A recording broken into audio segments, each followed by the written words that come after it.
I once tied up my wife and submerged her into a large bucket of ice. My name is Clarence Butterfield. In 2004, my wife left me because I was abusive. My son joined her, but my daughter Rebecca stayed with me. We lived in an RV on an estate that belonged to a friend of mine named Frank.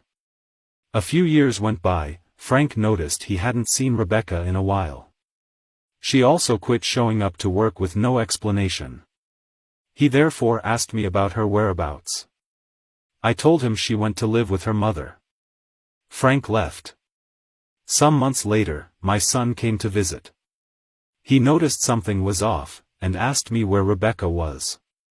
After many questions, I eventually told him she was eaten by a shark.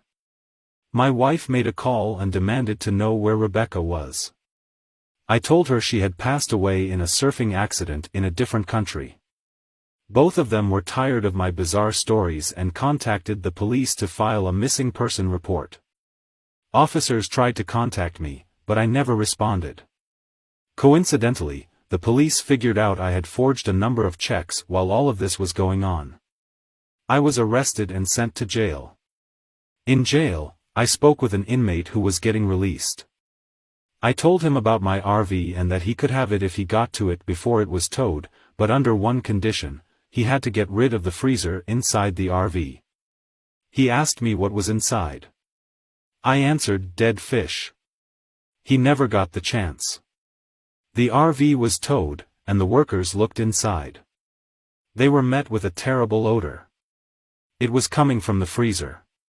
2 years prior, I had discharged 6 bullets into non-fatal parts of my daughter's body.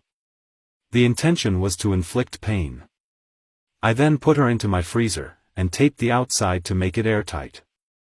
A lack of oxygen eventually got her.